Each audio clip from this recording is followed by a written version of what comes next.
We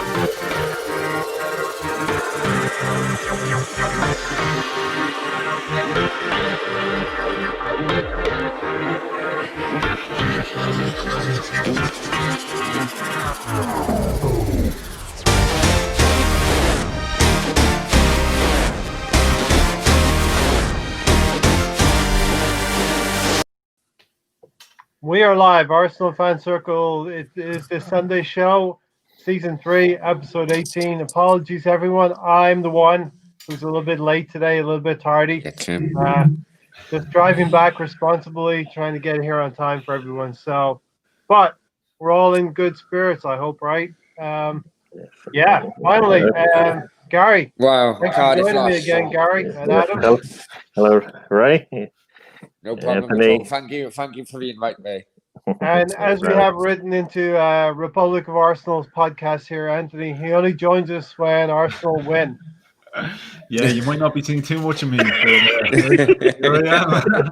I'm back a lot sooner than I was expecting, to be honest. So. Yeah, we thought it'd be 2025 or something like that, so we got another win. At least. That desperate, Anthony. Yeah, at least. But look, hey, I'm more than happy and delighted we finally got the win, and I'm back. Great to have you on board as usual, and Adam just wanted to get in on the party as well. So welcome on board, everybody. No problem at all. Hope everyone had a good Christmas. Yeah, I hope everybody had a good Christmas, and we will get one more show in before the end of the year. It'll probably be Wednesday. Just give everybody a heads up there. We'll do something Wednesday, and you can celebrate New Year's Eve on the Thursday. Sounds like a plan to me anyway. So get a few comments in here. Ray, I know it'll be a great show as usual, and 3 points usually helps, right? Can Arsenal build on the result from yesterday? And we'll be asking the folks here as well. Welcome to the Sunday show. Thanks, Gary. Welcome to the pod. Show will be starting in a few minutes late. So as I said, that's on me, folks. Urban Ghost, thanks for being here. Merry Christmas to you. Merry Christmas to all the Gooners out there. Finally able to celebrate. I was away from work for about 10 or 14 days, and I'm just so happy to witness a win. Finally, I didn't want to go back to work, having not witnessed that win. And Steve Denham, thanks for joining us. So the first thing we're going to get into, start off with Gary, is your initial thoughts on the lineup, Gary. Yeah, that's where we go to now, right? Before we can figure out if we want to be happy or sad. Yeah. Yeah, 1 hour before kickoff, we always check it out, right? Yeah, I was looking at it before the game, and I said in another pod that I was looking at early in the day that if I see two of either William, Jacques, or Hector, that it's going to be a struggle for us today. And then we hear the news that Gabriel's going to be out. And then you sent me your lineup, and I'm like, you're missing someone. And then I find out, he's not going to be there. I'm like, oh, I am so far behind. So another challenge. And then to actually see both, Jacques and Bellerin in there, that kind of like, I'm like, okay, this is going to be a struggle. But then I got happy because I saw Martinelli and Emile Smith-Rowe in there, and that was nice to see. So I wanted to see how that was going to work, and we got to see a good game out of it. So, yeah, that was positive. I didn't see on the bench Balogun, so that kind of led, and I think we're probably never going to see him on the bench, it seems. If we're not going to see him in that game and in the past games, I have a feeling his time here is gone, which is sad. It's a mistake. Arsenal has messed up again. Hopefully it doesn't come back and haunt them as much as we fear. But yeah, the lineup, having those two in there was a struggle, but then having Martinelli and Emile Smith-Rowe gave me happiness, and I was looking forward to seeing how they would work out based on their past. So, no Aubameyang also, right? Another hiccup, right? Yeah. So everything just came in. So yeah, but I should let others have a say as well. Sorry. Hey, we're going to be here for about 90 minutes, folks. So get your questions in there, and we'll have enough to go around for everybody here. And Mahir is going to join us hopefully as well. Robin, evening to you as well, Robin. And it's Anthony. It's just nice to savor a win. Finally, it's been since was it November 1st? Yeah, November, Man United. And since I started my podcast, we haven't had a league win. So I was starting to think it was just me. I had sent in the closure notices for you, but you got lucky. I haven't recorded for the game, the Chelsea game, and I'm kind of thinking maybe it's time just to pack it in. Maybe we might win the league and we never record again. So yeah, no, unreal though, unbelievable, and it's a double win for me because, as I said before, you'll see me back on the show as soon as we get a win. So I didn't have to wait too long. So yeah, it's written into your contract. It has to happen. Exactly. So it's not like William's contract where you have to have a certain amount of appearances. Yeah. It's more like if we get a win, you have to come on. You're contractually obliged. If we can win every week, I'll happily sign a contract saying I have to appear. No problem. Yeah. So, Anthony, the initial lineup, with thoughts on that? First of all, it's I'm disappointed. I'm going to say I'm disappointed because Bellerin and Xhaka are in there, but obviously we're going to get into it and we're going to understand that the team balance was right because you had balanced those two players who had, pretty good game. One of them had a pretty good game, I'm going to say, and the other had a pretty serviceable game. Mm-hmm. And then you balance that with Saka. Emile Smith-Rowe was the big one for me, and Martinelli, of course, battling throughout the week, but he's durable enough that he's able to start on the left-hand side for us. Yeah, looking at the lineups initially, I was so torn, like probably the most torn I've been all season with a lineup because I seen the same regulars coming back. I was looking, I was saying, oh, Bellerin is back, Xhaka is back, El Neni, and I was going, oh, here we go again. Then I went further up the team sheet and I was going, oh, okay, Martinelli's fit to play. We've got Emile Smith-Rowe, Saka's in there again. And then it's kind of going, right, Aubameyang on the bench, no Gabriel, but we've no David Luiz, no Willian. My head was spinning. I was all over the place. It was literally one of these, I was going, this could go anyway. It really could. Yeah. This could be the best thing that we've seen all season, or it could be an absolute disaster. But yeah, like that, trying to look at the positives, trying to look at, instead of kind of going, oh, okay, Xhaka's back, Bellerin's back, trying to look at, this is a positive. We've added a couple of young players, and you could see like the complete rejuvenation in the side with those three guys there, like three players who were hungry, really, really wanted to impress, and it was huge for those guys. You've big names out, like the likes of Aubameyang and that on the bench, and the lads really, really did take their chance. Yeah, exactly, Adam. As I have in the banner down there, Arsenal 3. Chelsea 1. So we're going to get into analysis of the game. And as Gary will know, 25.5% now. We added 4.5% to that. That's 3 points towards top 4. Now, we're going to leave that in. I know it's silly to even talk about top 4, so Gary, don't get on me about that. But we're going to see at the end of the season if we hit 80% of that target or 90% or where we're going to end up. That's why I'm leaving it in. But also, we've accrued that much. But Stage 2 button pushed, and if you've been watching our podcast the last 2 months, we've been wanting Adam, Football with Brownie, and go check him out as well. He's got a YouTube channel as well. Adam, we've been wanting on this channel Arteta to press the button, and the button being bring in some of the good players from the group stages of the Europa League who've been impressive. Emile Smith-Rowe and Martinelli. Obviously, Martinelli, we know what he's like, but he actually got a first league start yesterday. As a neutral, first of all, I did call it, and if Gary remembers, I did call it on one of the podcasts yesterday that Arsenal would get at least a point after the first 5 minutes. You could tell that the urgency was there. Yeah. You could tell that the younger players, Emile Smith-Rowe, as you mentioned, Martinelli, as a neutral, Martinelli excited me before he got injured. And I think every football fan, every British watching football fan, didn't want him to be one of those players who, after a lengthy injury, you kind of don't really see him anymore. So they, their best wishes, and everyone was hoping that Arteta, out of urgency, wasn't bringing him in too early.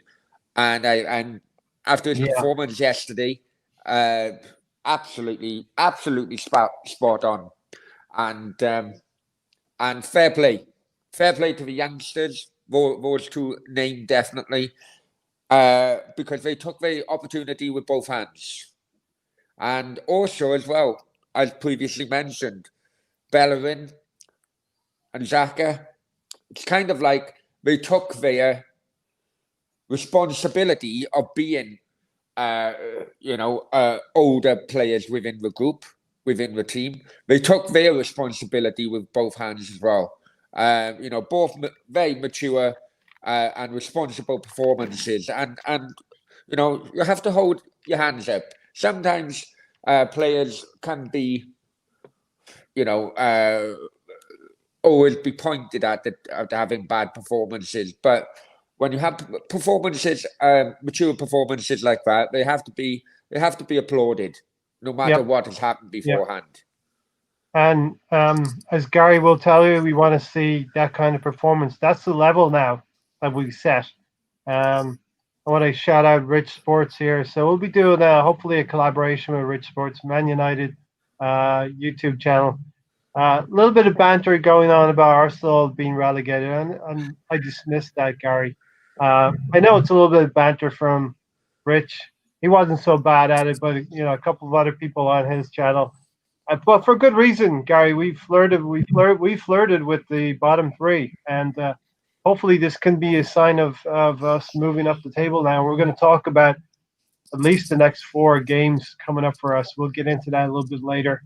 But Gary, what do you have to say? Like we've gotten ourselves a little bit away from that danger zone right now.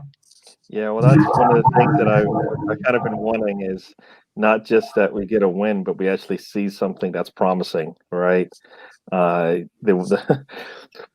always said it doesn't seem like Arteta's just going to make certain changes to the squad lineup unless he's forced. And luckily for us, he got forced to do it. Yesterday, I guess 2 days ago now. Or was it yesterday? Yesterday. And seems like 2 days. Seems like we've been fasting for 2 days. That's what the wind will do to you. Yeah. So I'm happy that he was forced into it. I would like him to kind of see that, before we do. We should be the last ones to know that, it's probably time to make a change to the lineup, Mm-hmm. And based on what we saw from Martinelli and what we know that Middlesbrough Road brings to us, and also what we saw in the Europa League, it should have been an easy one. They don't necessarily need to start, but they definitely need to be part of the team and probably, integrated into the squad and get them playing time. So I'm happy to see that they came in. I'm happy to see that we got to see what that means for the squad and the formation and how we play. It was really good to see, and it made, I think they overshadowed the fact that we brought back 2 of the senior members we probably were, kind of dreading to see back on the field. Mm-hmm. And hopefully others see it more as a Martinelli and Middlesbrough Row than, the senior players playing much better than they have in the past, because I think some of the things that they were able to do yesterday was because I believe, the 3 at the top, Martinelli and Middlesbrough Row and Saka basically were able to kind of play the way they probably have back in the days when they were on, the U23s and U18 teams, playing there. And that's what we saw. A big open game, for us as far as on the attack when we had decided to attack. And we got, they got lucky, we got lucky. And as far as, the score line, it could have been a blowout. It could have been a tight game. It's so weird, Gary. This could have been a 4 or 5-0, or it could have been 3-2 going into the last couple of minutes here, hanging on by a thread. You know what I mean? Yeah. But I think what you alluded to, Gary, is that we found the balance. He found the balance. And, Bellerin and Xhaka were in our FA Cup final lineup. We beat Chelsea with that lineup. But what we also had on that day was Pepe, some risk takers in the team. And I think what Arteta found out yesterday, I hope he's going to burn it into his brain, that he found the right balance between cautious players who are going to be cautious, Elneny, Xhaka, and Bellerin to some extent, and some other players like Emil Smith-Rowe who will bring you quality, but also but not afraid to try things in the final third of the pitch as well. So that balance was there, Gary. Yeah, and it was good to see. I mean, usually when we open ourselves up, we get hurt on the counter, and I think the threat that we had actually probably tempered any kind of a counterattack that the teams could muster. I don't think they were as open as they felt, especially with the fact that Martinelli would run at that at any time. So I like that, and I think that's, as they say sometimes the best defense is a good offense, and this is you're gonna hear Brownie say this all the time as a neutral, but we know what that means. That doesn't mean neutral. He's got a closet in there. Yeah, all what red. you say? All red. We know it. That's okay, Brownie. You don't have to tell us right now. We'll wait for you to open up and tell us. On your own time when you're ready to join and be part of the group. That's all right. Cardiff lost yesterday, so as a it could be neutral, sooner rather than later. as a neutral, probably is equal to giving us a compliment, but then saying "but," and then everything after the word "but" is sort of like not a compliment. Then I'm getting ready for it, Ray. I'm getting ready for it. Yeah. All right. Well, let me go to Anthony next. Anthony, this game will make a fool of you. This football will make a fool of you. Games are definitely played on the pitch, not on paper. Frank Lampard and Chelsea have spent an awful lot of money assembling that squad. They're going to be under some pressure now. Whereas Arteta seemingly has found the balance now. Like I said, if you could just write the recipe down and keep it somewhere so you can pull it back up on Tuesday morning and be ready to go for it. Arsenal went on the front foot yesterday with Emil Smith-Rowe, Martinelli, and we know where we're getting from Saka. He's almost maturing now to be a very, very consistent footballer on his day in the team. And like I said, stage 2 has been found. The stage 2 button has been found by Arteta. This is the one where you actually activate some of the younger players. So put all that together in a nice parcel for us for Christmas, Anthony. Yeah, I'm almost starting to think that the footballing gods must be Arsenal fans, because the last couple of weeks, it's like we found ways to take certain players out of the team and force certain players into the team. The likes of suspensions and that, giving other players a shot. Yesterday, the 3 Brazilian guys all come down with COVID or were around someone with COVID. So it's almost as if somebody's looking out for Arteta here and going, I know you're not going to make this choice, but I'm going to force this on you, whether you like it or not. You're getting Smith-Rowe and all these young lads in the team for this game because you need a win.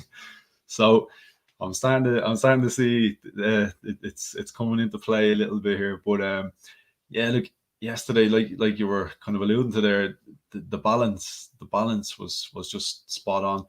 We've seen in the past with Wenger teams, he was a little bit, overemphasizing the attack, and we became known for having a bit of a soft defense. Under Arteta, we've sort of become known up to recently enough, sort of, very defensive structured. Our attack suffered. Yesterday, you seen a nice balance of both. We had the young lads come in, brought the energy, chasing every single ball down.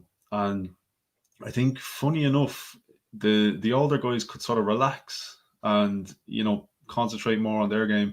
And it is a funny one, because normally it's the other way around. You'd expect the older guys would be kind of saying, right, I'm gonna have to pick up the pieces here because these kids are still learning.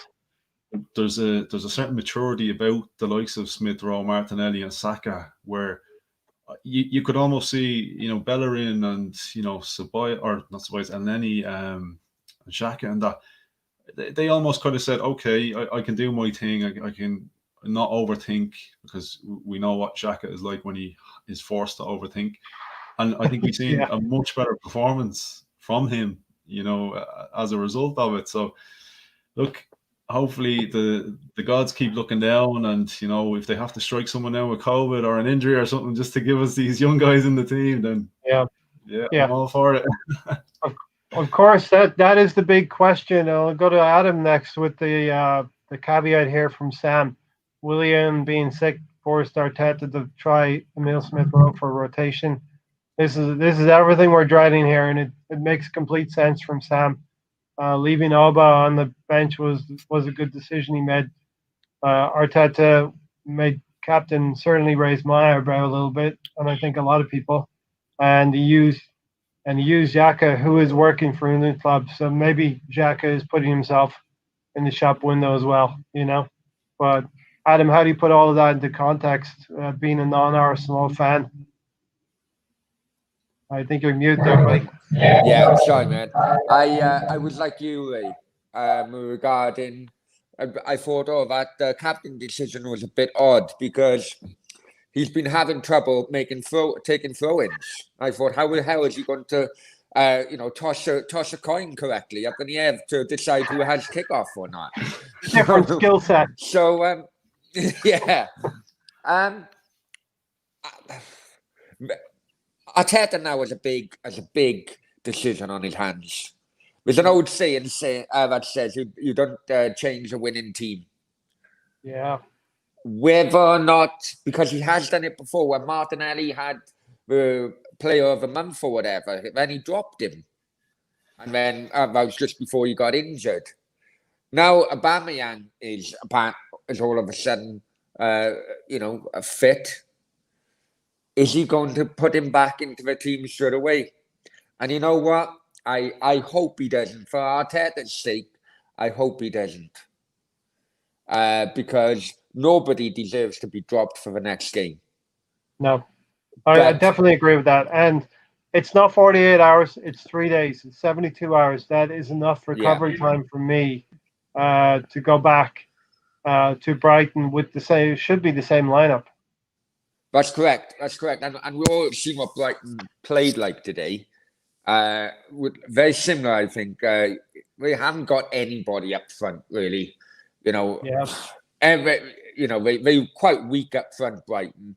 We are going to talk about how Brighton. Gary's ready. With how Brighton will present a different challenge to us. But I think with the quicker, younger players up front, you should be able to hit Brighton quite easily on a counter. When you have Aubameyang, he's not the Aubameyang who was 2 years ago, and he would slow any kind of counter down, in my opinion. It's on Arteta's head if he drops anybody from that team, for sure. and they don't get all 3 points against Brighton. Now, it's on us, really. We have to analyze this as panelists. We have to analyze this win as we mean to move forward. We can analyze it as a game in and of itself, Gary, in isolation, but that's not going to do any good to us. Speaking about 3 points in isolation, as I mentioned, going to Brighton, and we'll just touch on this briefly before we preview the game. But Gary, going to Brighton is going to give us a different set of challenges, right? And as Adam said, I don't think we can transition through our midfield very, very quickly for counter-attacking. No, I mean, we know that's where the issues are, right? Until we get the midfield cleaned up, we're still gonna have those issues. So, I mean, but I think the threat over the top and long passes and whatnot should hopefully open things up for us. That's, I think, the best we can do there. Do we change the lineup? I don't think we should. I mean, I think, if Gabriel was healthy, he would be back in. That'd be an easy one, right? Aubameyang, he should be able to come back in if they change the structure a little bit, because Lacazette did come back and made some certain plays there, and we know that Aubameyang doesn't have a header, so so will he be able to stand up tall in there? I don't think so. Let's assume, because of protocols, that Gabriel will not be featuring. He's out for 2 more games, right? At least. Yep. So I think, there's no reason to change. So I would like to see it again. Definitely like to see it again. Yep. I mean, the other caveat to that is whether or not Martinelli and Millsworth Rowe can play 2 games. This close to 3 games. I think you may see a change from Martinelli. Yeah, because I think we got another scare from him in the last game. You know, I don't want a third, right? Mm-hmm. Usually they say 3 and you're out. So I think It those was surprising. It was surprising, Gary, for me to see Martinelli after all of the wars that he went through on Tuesday in the cup game, getting injured, coming back out for the second half, which seemed ridiculous to me, and having that injury to his foot as well. Yeah. So I mean, I can see a worst case scenario. I guess if you want to call it worst case, is that he doesn't play, but he's on the bench, and so they don't have to give him the whole 90 minutes if it's required, and let him come in and kind of do what he's done in the past. I mean, if it's required and he's on the bench, it should be easy to bring him in for the second half. We saw Chelsea do that. I don't think I've really seen it happen much with Arteta doing that strategically, as opposed to having to do it because he has no choice. So these are hopefully things he's learning as he goes along, that you can't make these changes let me halftime, right? Let me ask you a quick question, Gary, in relation to Brighton. We switch out Martinelli for Aubameyang on the left. Does that change the way the team works? Oh yeah, definitely. Even having Emile Smith-Rowe in there.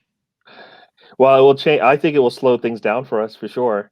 I mean, I don't think Aubameyang's not going to make his. He hasn't shown it, right? He hasn't shown the pressing that he's done in the past. Yep. And Martinelli definitely does that. He puts pressure on that back line a lot more than we've seen from Aubameyang this year. So whether Emile Smith-Rowe opens that up for him, we'll have to see. But it shouldn't. We should hope to have him back in form somehow, and hopefully Emile Smith-Rowe is the answer for that. A lot of people put Emile Smith-Rowe as their top player, and that's why things look totally different for us. So we'll see that hope. Me amongst them. We'll get into Brighton in a little bit. Let's review the game. What happened, Anthony? We start off quite brightly after first 5 or 6, 7 minutes. Quite brightly, Martinelli has a shot in the first minute. It comes to him too early. Chelsea kind of take over for the next 15 minutes. What was noticeable, like we did mention Emile Smith-Rowe, in the 7th minute, he goes to ground in midfield to win the ball back. And this was sort of emblematic of what we were going to do on the day. We basically outworked Chelsea. Now, another thing to ask you, Anthony, is did Chelsea come with the right mindset? Is it a little bit us wanting to win game, but Chelsea were not ready, and Lampard was quite critical of his team afterwards? Yeah, it kind of felt as though Chelsea sort of showed up thinking it's probably going to be a handy night. Like I was surprised he didn't go with Giroud, because I thought this would be a game for him and he was going to cause absolute havoc. So maybe with the inclusion of Timo Werner, we've seen in the past, we've seen it with Man City, they like to throw in a guy who is looking for a goal. You stick him in against Arsenal, he's probably going to get one and then get the confidence back up. So maybe that was Lampard's thinking on Timo Werner. But yeah, like I said, even watching some of the fans beforehand, I think everyone was expecting this was going to be a pretty easy 3 points. I don't know why, but for some reason I was strangely confident about us going into this one. I sort of thought that it's called law of averages, Anthony. It's called law of averages. I kind of thought there was kind of so much confidence coming from one side, but we were the side that really, really needed it. And like that, with the inclusion of the young guys in there, I think they were kind of going, hang on here a second, don't write us off just yet. And they were up for this game. They were fired up. And maybe we caught Chelsea at a good time, because we've been doing so badly that they probably took this game for granted and probably said, look, we just show up here, play it about a little bit, we'll get a result here. But like our lads were brilliant, absolutely brilliant on the night. So everybody was raring to go. And I think last night we saw the difference in players who want to play for Arteta as opposed to who he felt should be playing. Yeah. Like you see last night, those guys on the pitch, every single one of them were playing for the club, playing for Arteta, not like the likes of Willian and David Luiz and whatever, who should be in this team anyway, in the top earners, whatever, those guys last night were out to prove, like, I should be in this team. Yeah, and maybe a clue as to who the bad apples may be in that dressing room. Adam, what do you think? And then Yeah, absolutely. What I was really impressed as a neutral, I could see a guy laughing there. As a neutral, there he goes again. I was really impressed with that third. I was really impressed with that third goal, not just because of the finish, but how it started from back to front. Yeah. The high Chelsea pressed quite high on that third goal, but Leno was confident enough in his defenders to throw the ball out. They the defenders passed amongst themselves to attract the Chelsea strikers to come out of position and press even higher, which made then space behind them, and that's when the move really started, and the finish was quite well. It was really done, really worked well. And I tell you that third goal, in my opinion, will be have to be in a top 5 come the end of the season of the goals. Will be in the top 5. Yeah, we actually best goals this season. I'm sure of it. We got back to the ways as we've been playing earlier in the season. Now we'll take a poll a little bit later. There's 4 of us here as to who thought he actually meant it. You know what I mean? But it doesn't matter. A goal is a goal. It still counts. Yeah, no, but it was a very worked team goal. And you were talking. It was done by players who, Mari, who haven't had a lot of game time. For them to have the confidence in playing like that, it was quite risky at first. When they were playing at the defense, it was quite risky for them to have a confidence like that and to get that kind of ending off that move. I thought it was really, really well worked and fair play. And I know Sam is in the comments now. So there you go, Sam. I'm finally giving Arsenal credit. Because he always claims I don't give Arsenal credit, but we definitely deserve credit. You have. On the day we beat Chelsea 3-1, you kind of have to give us a little bit of credit. I'm going to call this right now. And I did say halfway through the game yesterday, in my opinion, Lampard will be sacked sooner than Arteta. Yeah, let's have you as I'm going to call that. As the non-Arsenal, is that what he said, Gary? As the neutral. As a neutral, I'm going to let you go in on Chelsea a little bit. And Anthony had said, they've come in on a little bit of a bad run. They've only beaten West Ham out of the last 4 games now. This was an opportunity to, finally put one over us on us again. I think they're just a team. Remember years ago in the early zeros or early noughties, we'll say, and here we go. No, I'm just on about like Galacticos. Real Madrid used to be known as the Galacticos. Which I know exactly. The moment I was going into this, I thought, I've opened myself up now. And that's an old comment. I'm going back to an old comment there. I know. But Sam, I'm not paying you for that bet. I'm sorry. I'm not paying you. I thought it was a joke. If you remember, Real Madrid used to have a lot of good individual players who could never play as a team. Galacticos. Yeah. And that, to me, that's exactly what Chelsea are like. Tino Werner, I've always been one for giving people from overseas at least a year to settle in. I have, because I've seen it myself. It's not just a player settling in; it's a family settling in. A kid's going to a new school, and so on and so forth. All that does affect the player's mindset.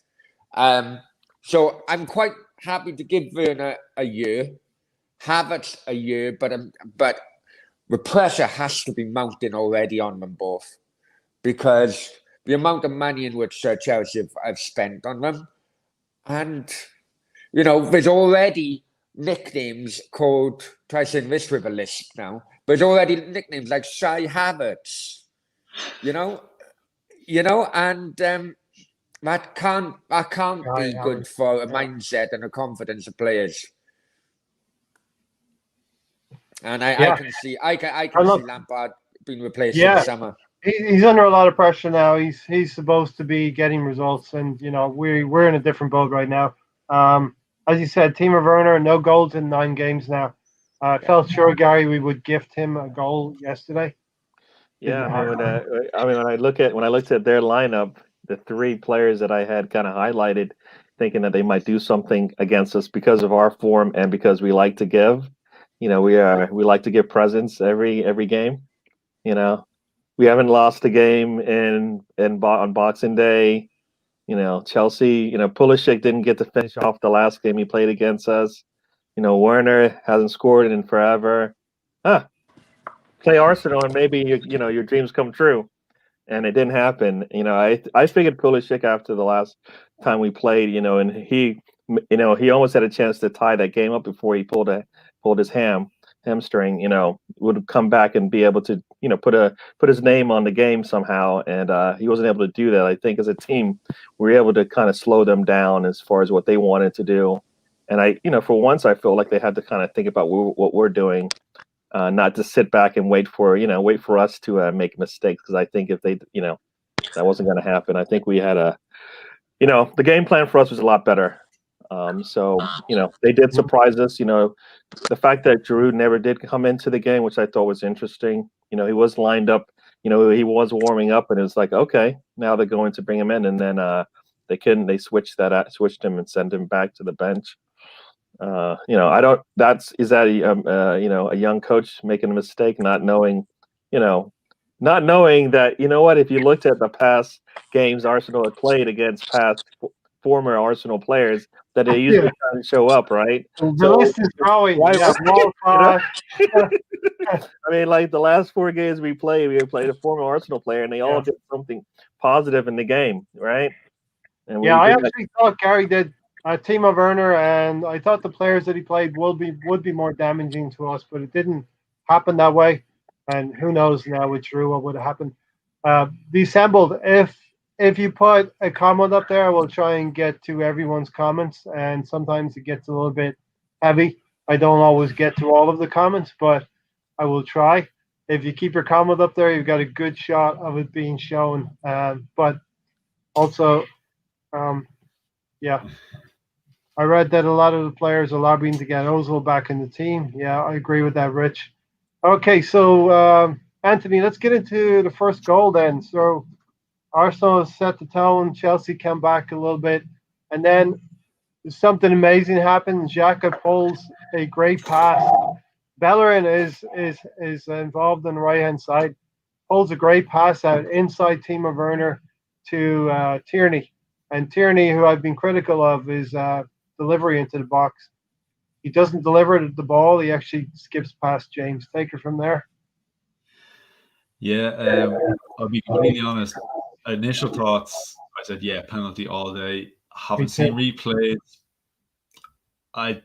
If it was against us, I would have been pretty annoyed, put it that way. Well, we've had a lot against us, good and bad. So I was going to take that slice of luck all day long, right? Hey, but look, the last couple of weeks, we've been bad. We have been bad. But at the same time, there has been a couple of times where luck has been against us. Maybe you could say like the likes of the Aubameyang own goal and stuff like that. It seems to be sometimes when you're down, you just keep getting these little bumps, to keep you down. And last night, it just went in our favour. We had a couple of nice decisions went in our favour. And look, other teams have been getting them against us. So I'm not going to feel too guilty about us getting one. But yeah, like I said, if it had been the opposite way, I would have been pretty annoyed that it was given against us. But look, we'll take the bit of luck when we can finally get it, So I'm not going to complain. Absolutely. The fact that Xhaka, Bellerin all kind of had a part in that, that it's good and bad, right? Because what did Arteta see? Did he think that's gonna happen all the time, or we just got lucky this time? Because that's the fear that I have, is that any positive that comes out of this game will come back to haunt us later when we're like, The why? fear is well founded, Gary, because when you ask Arteta later about the performance, he doesn't single the young players out, especially. He has a lot of mentions for all of the players. And if you know this result was because of the young players, he wants to include the experienced players in there, which tells me he's giving deference towards Bellerin and Xhaka in that press conference. And that's scary, isn't it? That's scary. That is Yeah. scary, because when we have a fully healthy team, where are those players going to be? Are they going to be on the field? Are they going to be in the bench? That's the scary part. We don't know. The scary part as well is what I think Lumberg Camp had said earlier. Arteta will drop Emile Smith-Rowe for Willian in due course. We know that that's going to happen, right? Yeah. That's a scary Yeah. But I tell you what the scary part could be, and that would be up to the individual youngster to change their game slightly. Let's there's no doubt about it. The teams who Arsenal got coming up now will be studying these youngsters to the most minute little degree of their game. Studying old footage, how they play, especially Martinelli, because there's been a sizable gap since his last, since he entered the stage. So it wouldn't surprise me if any of the youngsters do have below than average games coming up, because the teams they play against may well have. That's your butt. You just did the butt. You know that. Oh right? yeah, no, You just did the butt. I know. But yeah. No, but it's kind of like a little bit of realism with these youngsters, is that teams are going to try and find them out now, because they know that Arteta, whether he was pushed into it or not, is willing to make different decisions on a starting lineup. So they have to look at all different options of what kind of Arsenal team they're going to be facing. Yeah, the one thing that I'll say to that is, I'll take a bad Tierney over our bad left back. Okay. That's fair enough. That's fair enough. So if I'm going to get a bad Martinelli, I'm fine with that, because I know it's better than what we have. A bad Emile Smith-Rowe, it's better than what we have right now. It's a Smith-Rowe. Rowe. I'm really thinking of, because I'm thinking, okay, well, if teams come up against and they put and they man mark him, you make sure you're on Smith-Rowe all game. I don't even care if you don't touch the ball. Then how is Smith-Rowe going to adapt and change his play? Maybe that's the type of thing I'm thinking of. Yeah, maybe that doesn't happen. Maybe they sit on Emile Smith-Rowe, but then frees up Bukayo Saka or another player. Maybe. But it's have enough youngsters to adapt their game. If we have enough game changers in the squad, in the team at the time, it will be enough for us to do something.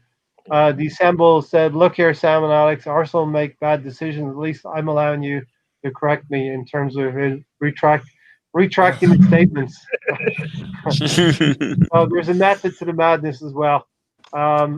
And Kind of Father TV, Alex, thanks for joining us. The Assemble for manager, I would vote for that.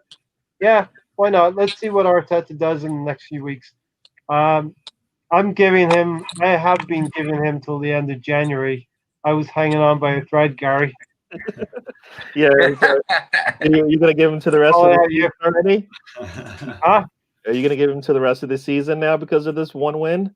No, I want to see. I definitely want to see what happens on Tuesday. This cannot be the beginning of something. I did tweet out we wanted 3 points from these two games. Didn't think we would get them yesterday. Left latitude for Brighton, but you can't beat Chelsea. Yeah, yesterday you can't beat Chelsea and not hope to get something out of Tuesday if you want to move forward, Gary.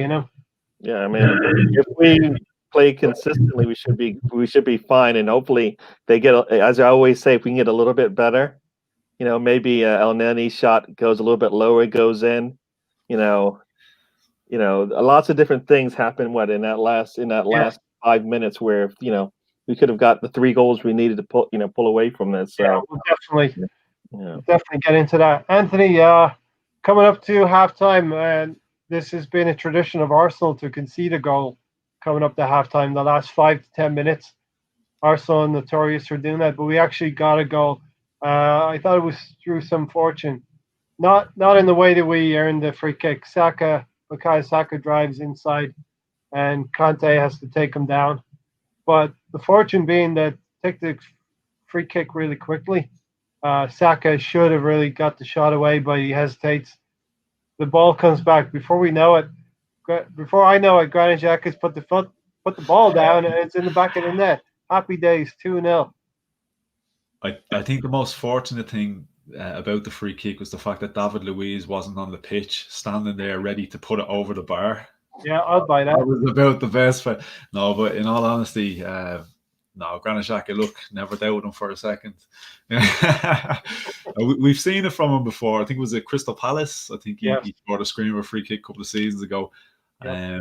I wasn't expecting him to take it. I completely caught off guard. I completely drenched myself with the drink I had in my hand at the time. I was so surprised.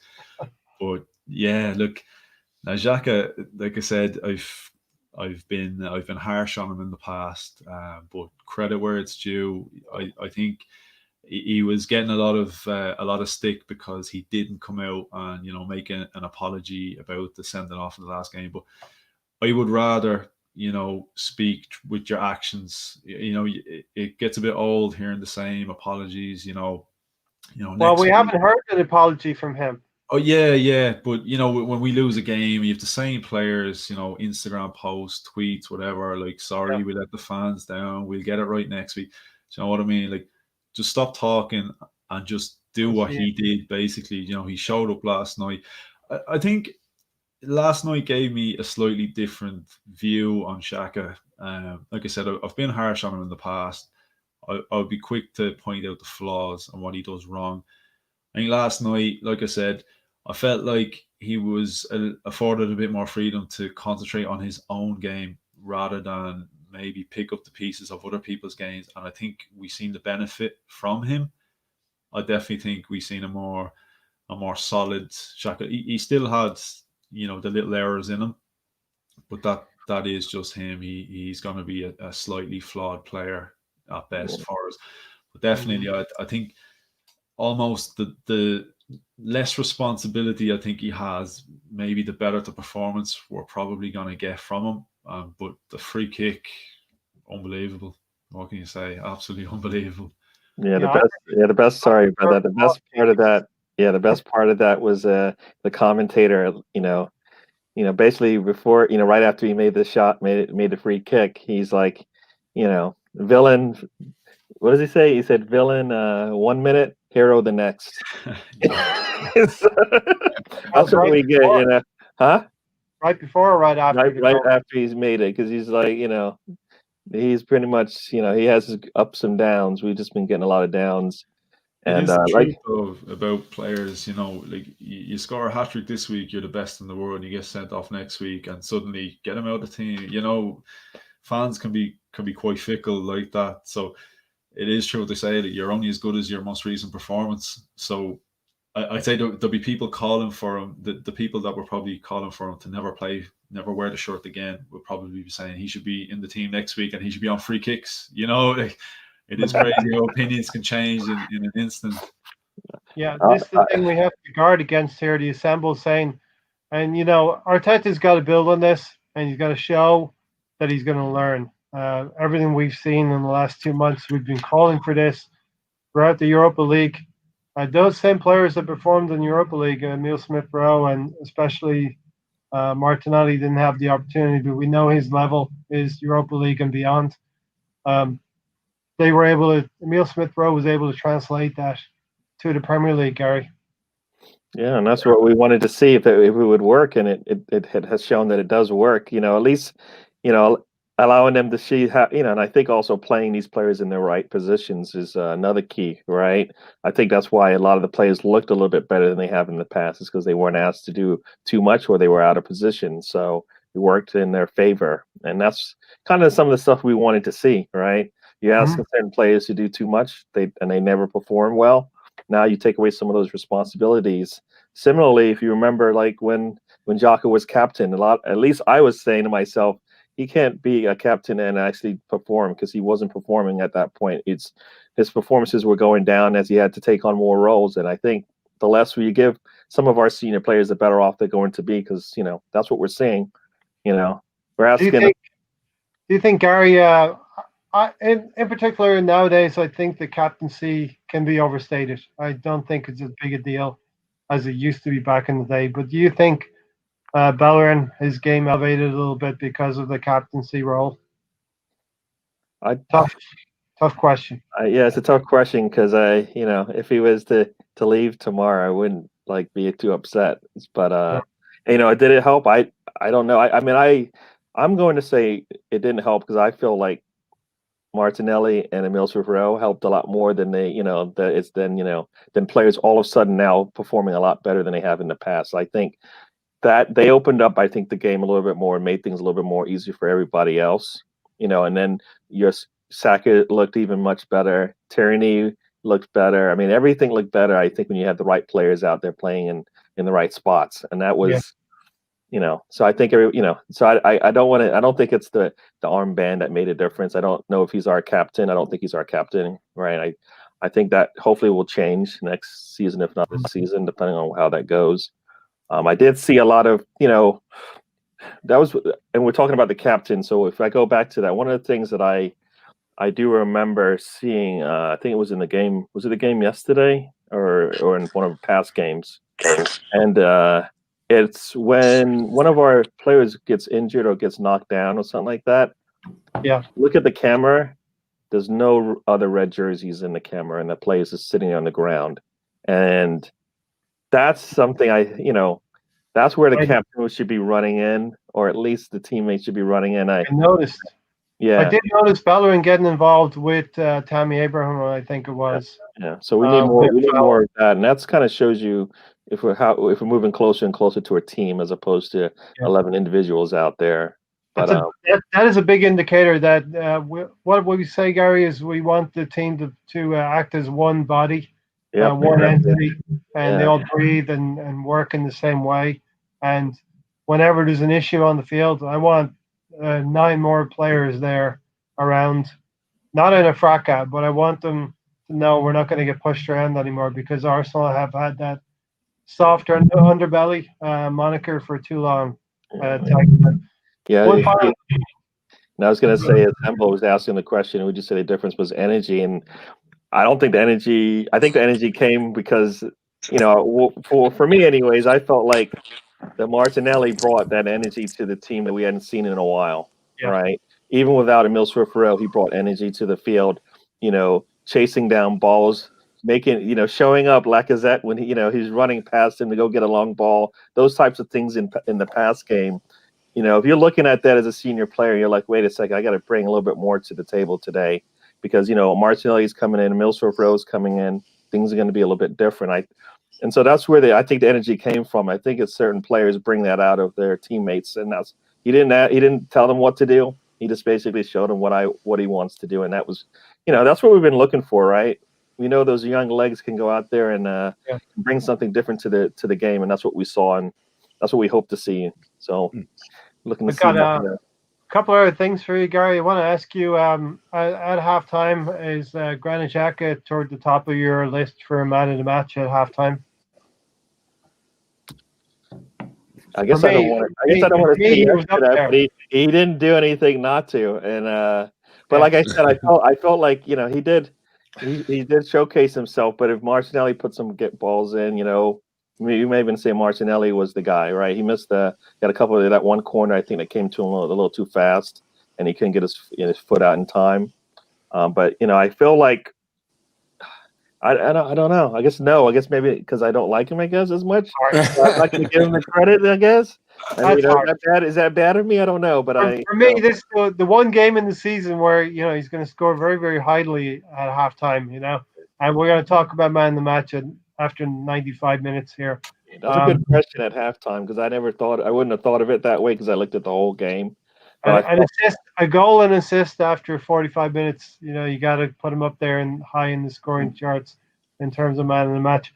The other thing that cannot go unstated is Tony has told me that I have like a love affair with Pablo Mari, and it's been kind of a joke on this channel, but I do rate Pablo Mari very highly, and for him to come in and play very well and actually put you're looking for moments in the game, and that tackle on Kovacic after 16 minutes, he gets a yellow card, but he kind of sets the tone for the game as well. So I'm going to give Pablo Mari. Those are the type of There's two ways to go, right? You get another yellow, you're a villain. But you get a yellow card, you set a marker down, you win the game, you're a hero, right, Gary? Yeah, I mean, when I looked at that, I didn't necessarily think he had to do that. I think he could have got there. He could have made a better. I was happy to. I guess I wasn't really happy. I actually thought Jack let him go. I didn't think it was Jack let him go. I thought he could have saved that one for later. I didn't think they were threatening us that much. That he needed to come in that strong. But he did play. He played with that yellow, and we didn't even notice, right? That he was holding back anything.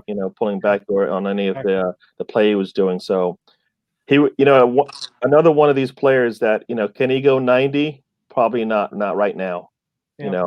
I think we saw the breakdown, and maybe he's one of the guys that probably should have come off early as well because he's just not. This was a big game, right? We talk about the energy. I think everybody put in over 100% of what they had in their tank. Him being one of them, and maybe that's the reason why they kind of got the penalty kick at the towards the end of the game. So, but I think that's what we wanted. We wanted these players to come in there and play, and he's one of them that's going to help us. Maybe that partnership with Gabriel in a couple of games, in a week or so from now, we'll see if that works out. Yeah, and for me, and Tony will know this, he's a good second choice defender for me. Stefan, we totally do joke around on this channel, and that's what I hope we have to set ourselves apart a little bit, set our own tone in here. And so, Anthony, as my wife has said here, it looks like Arteta has found the right mix of players. Great to see Emil Smith-Rowe in the lineup. Yeah, and the news, the news, just before you go any further, the news keeps getting better. Looks like, the team in the north, in North London as well is just dropping points right now. So I was going to tell you earlier, Gary, that this would have been my we're not doing it this week. This would have been my upset pick. Honestly, I was going to say that. It's 1-1 with what is it? 2.5 minutes left in extra time. So they were up pretty much for most of the game. So that's another plus for us if we want to enjoy this set of games. And Wolverhampton Wanderers are going to struggle a little bit this season because they've added some young players that they're trying to develop, but they're still a decent outfit at home. Anthony, 2-0 at halftime. What are you thinking at halftime? I was thinking, don't mess it up. Am I watching Arsenal for real? Like, am I watching the wrong game? No, honestly, like I said, I was quietly confident coming into this game, but I wouldn't have been expecting us to be 2 goals clear at halftime. But like I said, like the energy was there. You could see the fight was there. There's a lot of things that were evident that clearly were missing the past couple of weeks, and you could see that like the players were kind of more relaxed in themselves, playing with that bit of confidence. Like watching us in the first half, you would have thought we were kind of a form team coming into this game, and maybe it's the opposite way around. We were coming into, I know Chelsea aren't on a great run, but you would have thought they were the side in our position, and we were coming in, and they were kind of just going through the motions, kind of going, right, well, we see how long we hold out before they finish us off. So it was unbelievable. Like honestly, I was sitting there and I was checking my cup and I was going, what have I put in this? Because what am I watching here? What am I drinking? This isn't Arsenal. This was the Arsenal of old. You know, it was nice. It was a very, very welcome change. Very, very welcome. Anthony, what's on the cards for Mustafi? You think he's going to leave in January? He's Hopefully. I messaged him there last week, just say if he needs a hand packing his bags, you know, I can come over, no problem. Give him a hand. He needs a Are you going to take him anywhere? Because Mahir has already volunteered to drive. You could take well, look, if he wants 4 to go, hours on, 4 hours off. Yeah, look, we can do shifts, no problem. Like Sort something out. Yeah, that's it. No, like, yeah, Mustafi. I don't know whether it's just a bit of bravado from his agent talking about Barcelona and that maybe to try and entice a couple of offers. There might be nothing on the table. Maybe he's trying it might be his best opportunity. Barcelona's no great shakes right now. It might be his best opportunity to play with that famed football institution and say he was a Barcelona player.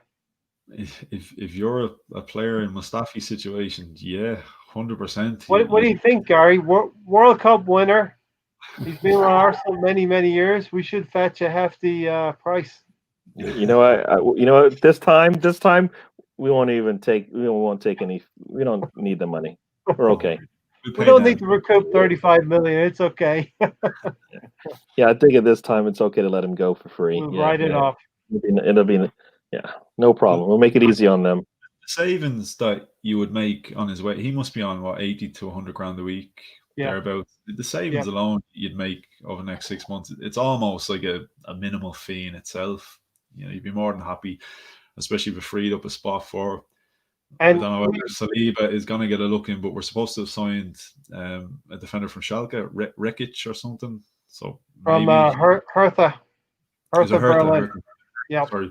Omar. Yeah, so maybe he's in contention for first team. I'm not sure what the plan is. Yeah, the plan for him. He's going to go into the under-23s and be developed. So it's one for the future. And Arteta's laying down the blocks. The club is laying down the blocks. I hope he is there long enough to reap the benefits of it.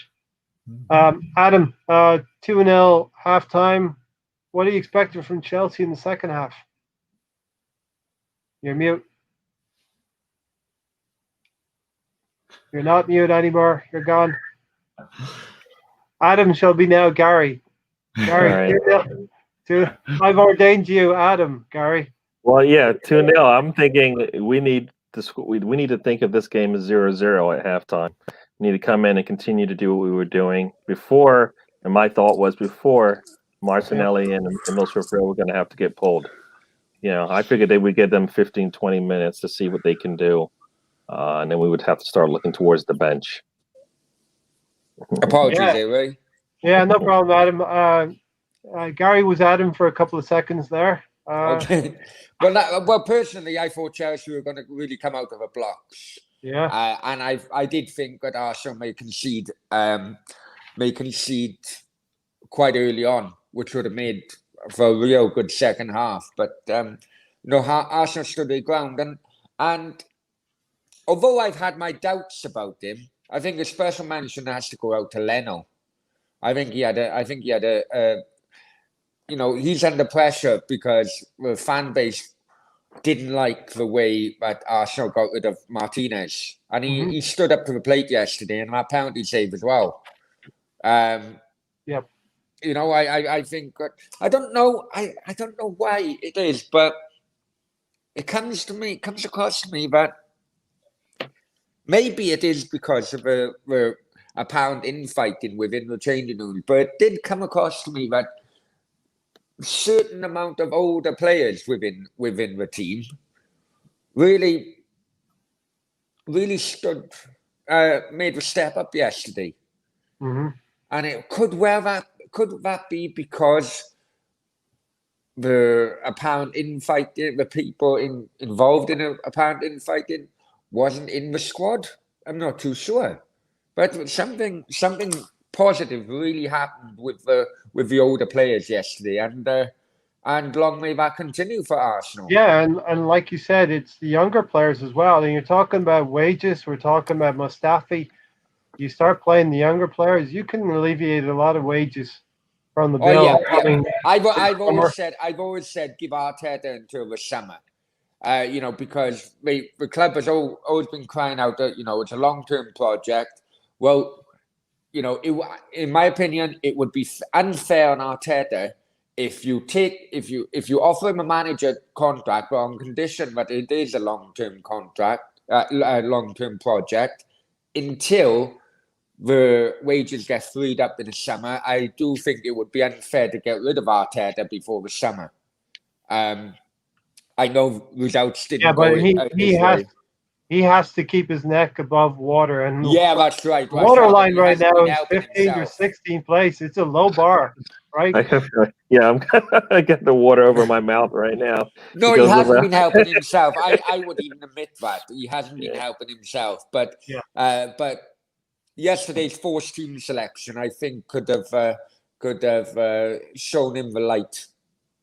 We can only but hope so. We can only hope so. Yeah, Yeah, so I just wondered, did Mesut Ozil tweet anything in congratulations of the team yesterday? Just wondering that. No? Anthony's got the info, I think, on that. Okay. Yeah, I did see him tweeting at one point. He definitely put something up. I'm actually going to see. Can I find it here? Yeah, have a look. I'll go to Gary. Gary, I so wanted to we say did- one thing because you did, Adam did mention a player that me and you have kind of gone back and forth on it a little bit in Leno, because I've said, you know what, I know Leno was not at fault for any of the goals that went in many of the past games, but I wanted him to make that play, right? I wanted him to make that play, not just the regular plays that he always makes, but that play that you were like, yes, that's the play that we want from our, a goalkeeper, from our defender, from our striker, midfielder, whatever it is, that you go, that put a statement on the game. And he did that. He did that yesterday. Yeah. Right. Yeah. It had nothing to do with him. He wasn't the one that was at fault, but he's the one that actually stood up and corrected somebody else's wrong. Right. Yeah. I mean, as a shortstop, I got no issues with Leno. Yeah. It's the commanding of a box and coming for crosses. That is where he's always had the question marks on him. I think he's starting to make a step up now, because the pressure from the fan base regarding the Martinez sell is there for all to see. In the cold light of day, we're going to see at the end of the season. I think it's fair to do that at the end of the season, to analyze Leno, Martinez, and what happened there. There's lots of things to unpack there, and it could take a whole podcast in of itself. Probably at the end of the season is a good time to get into that and be fair about it. Anthony, you got some information on Ozil and what he tweeted? Yeah. He put up really happy for all our youngsters today, playing with pride and no fear. Crucial 3 points, and then he did his usual hashtag, yeah, Gunners, yeah. Yeah, Gunners, yeah. Yeah, no, so listen, if he's a cheerleader till the end of the season, it's something you have to keep. Expensive cheerleader. You have to keep. Yeah, it is. It is what it is, as they say. And hopefully by summertime, a lot of leeway is going to be opened up, and it's going to help the club. Gary, let's get to that third goal. It seems that we've gone an hour here, and we haven't talked about Saka, but a little bit. And if you're going to rival Xhaka in the scoring for a man in a match, you got to bring Bukayo Saka into the reckoning here, in terms of what he did the whole game, and that goal. Yeah, I mean, I liked everything that went out. What happened after that? But yeah, I mean, that was. I was like, that's a weird pass when I first saw it. I was like, that doesn't even look right. Another terrible cross. Because That's a cross. Yeah, I was like, that does what? Because just something about it didn't look right. I mean, you look at it in slow motion, and you're like, wow, if that was a pass, that was really bad, because it was nowhere close to that needed to be in like 6 feet shorter from where it was. There's no way anybody was going to get at the end of that. You know what it was, Gary? So Stan has said we put more crosses in than the Vatican has. this was a cross from the Vatican, There you certified. go. And It they was pushed blessed. they pushed it down. The hands of God put It their was a hands on cross the that ball was and blessed. curved it into the goal. Because that was going high, I think. The Pope himself blessed that one. Yeah, So, yeah, that went right in, off the bar and everything. Yeah, and then like I saw like there's those tweets afterwards of like Mendy talking about you didn't mean to do that, and and he's going, yeah, I did. And supposedly if you look at it in slow motion, you can actually see him kind of look up and see the goalie off his line when he makes the attempt, and it just happened to work out. I'm gonna agree with Saliba on this one because he knows what he's doing out there. And he has been one of our threatening, players out there in terms of opportunities, and he actually was able to get the goal. So that was actually good to see. Didn't come out of the place, the way we expected it to, but he got a goal. Yeah, you're going to go with Saka on this one? I'm going with Saka. Yeah. Listen, Tammy Abraham or whoever it was, right? Tammy Abraham was asking him, "Did you mean that?" Oh, You I thought know, it was Mendy, but yeah, it could have been Tammy. I can't remember which it one. was Tammy Abraham. I want to ask Tammy Abraham, did you mean that performance? Did you mean putting in 95 minutes of that standard as a Chelsea player? You don't need to worry about Arsenal and what they did. You worry about your own performance, and you didn't put it on the field. You've got to answer to Frank Lampard when you get back to the dressing room. And don't worry about our game. You worry about your own game, Tammy Abraham, and you didn't turn up. Your team didn't turn up, and you didn't get 3 points. We did. And if Saka hadn't scored, we still would have beaten you 2-1. So take your L, right, Anthony? That's 100%. You tell him. That's my mini rant for the day, and I shouldn't be ranting when we win 3-1, right? Well, that's the thing. I'm happy with the win, but we know this is a marathon, and we went just 1 mile today. We got a long way to go because this is a good step in the right direction for sure. So I'm happy for the win, but I just, like anything else, I guess based on form, we could just turn around and do what we did the last time we got a win against one of the big six, right? So, what is another scary thing that's going to happen, right? Both Brighton and West Brom. What have they done in the last? They did this week, right? Let us say they both got points in the last game, and that's why we have to continue. Continue our form has to continue to improve because they're not getting worse, right? They're a lot of the teams that we're going to be battling with are getting better.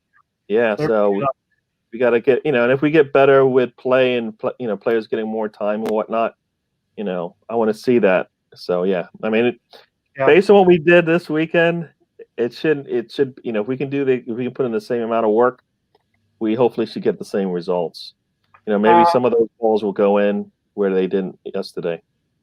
So Adam, as I mentioned to Anthony and Gary here, Tammy Abraham, if I'm Frank Lampard and I see that, actually, I'm a little bit irritated because I'm going to go on I'm Frank Lampard. I'll go on that mini rant.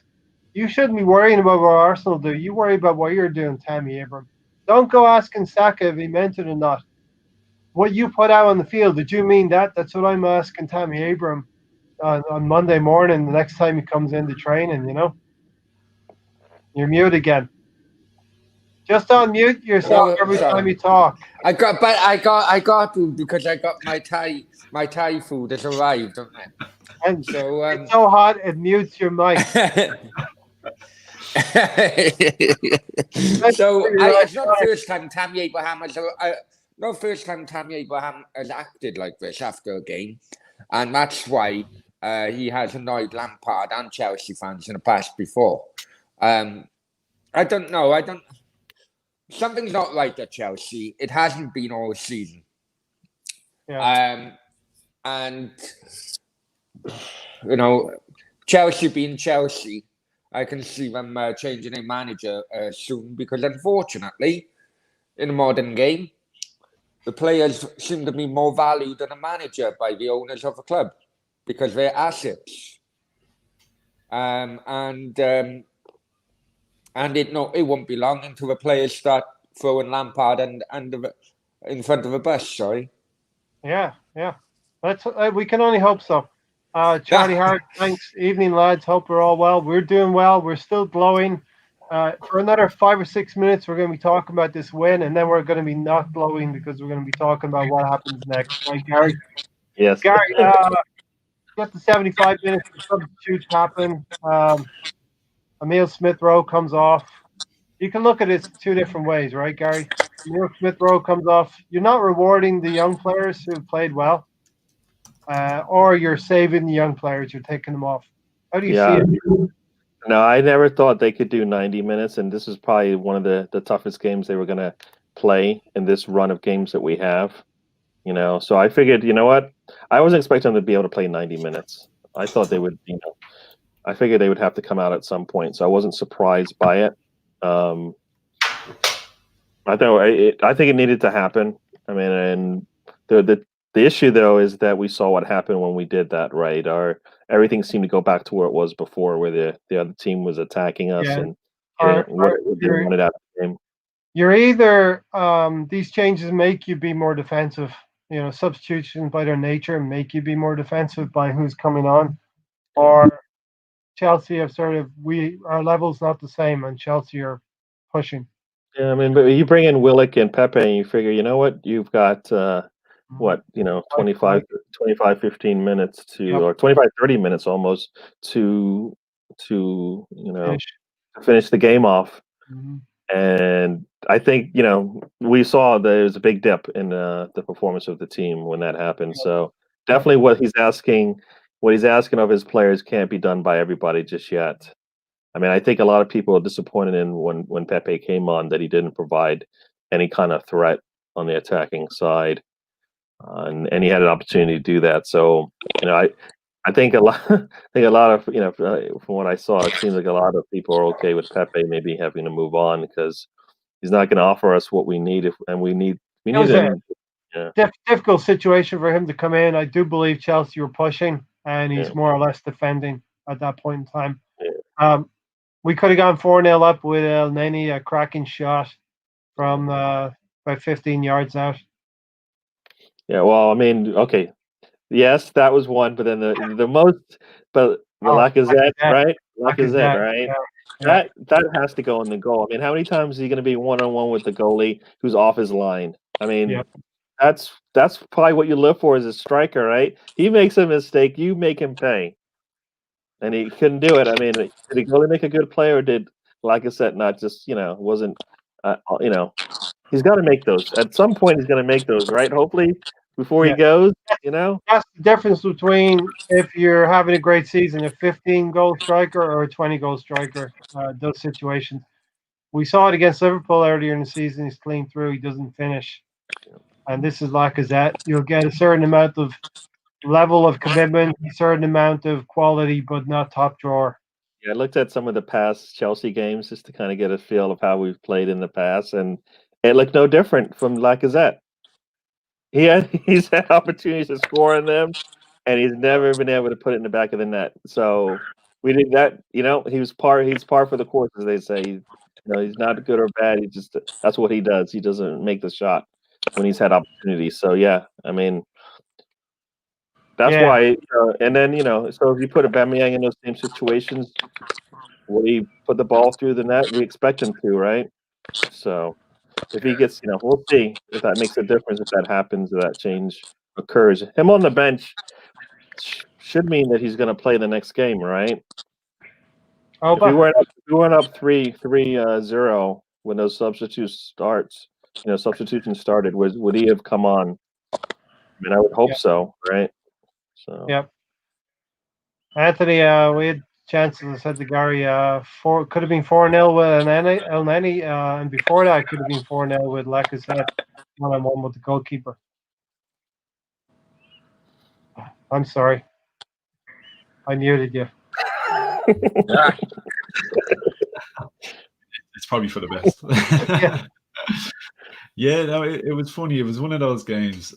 If you'd offered me a 1-0, we're getting absolutely hammered all game, and we scored a penalty in the 90th minute, I'd have taken it. Yeah. But at 3-0, I felt myself getting greedy, and I was saying, go for more, go for more, go for more. And when I seen that shot come off the crossbar, it was almost like we nearly just taken the lead for the first time. It was It was unbelievable. Like that. It was one of those nights. I really thought, I was like, we're gonna get 4 or 5 here. This is crazy. Like We're crazy. getting quite good at hitting the crossbar in recent games. Southampton, Everton, and now It just goes to show, like the guys like Xhaka's free kick. He can hit a ball, and then he's the same. We've seen it in the past. I think I don't know whether it's just that they're instructed not to have a shot on goal, but like whatever about the forward play isn't great from these guys, but they can hit a ball. I can't see why we don't see this on a more regular basis from El Neni and Xhaka. Like that could be a nice little addition. Okay, you're not expecting them to get themselves in the box the way like Aaron Ramsey used to, or we see bits and pieces from Joe Willock and that. But if they can smack it from 25 yards out, that's a nice weapon we have there as well, which we're definitely not utilising enough. Yeah, and you're going to get into it next, I think, but that happened at the 83rd minute when it hits the crossbar.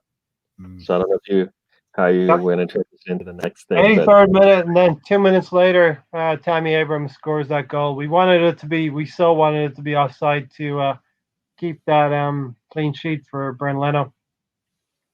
Yeah, but look, the penalty save, I think made up for it. But yeah, the last 5 minutes, we must have just everything we've come to know and love from Arsenal, right, Anthony?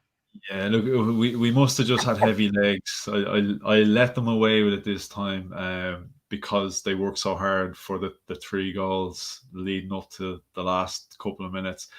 It must have just been heavy legs going in, but my God, we tried everything in our power to throw that away at the end. We really, really did. But like I said, the Leno penalty save was almost as good as El Neni, making it 4-0. It was as good as a goal. But yeah, I couldn't believe what I was seeing at one point. When Chelsea got the goal back, I was saying to myself, oh, here we go. And then when the penalty, I was thinking, this is either going to be 3-3 or 4-3 Chelsea, the way our luck has been the last couple of weeks. Well, yeah, it was really that kind of a crazy game. Anthony, I'm going to trouble you for your man in the match, and we'll go around the house this way. Definitely Saka. Definitely, for various reasons. You could see he's really stepped up the past couple of weeks.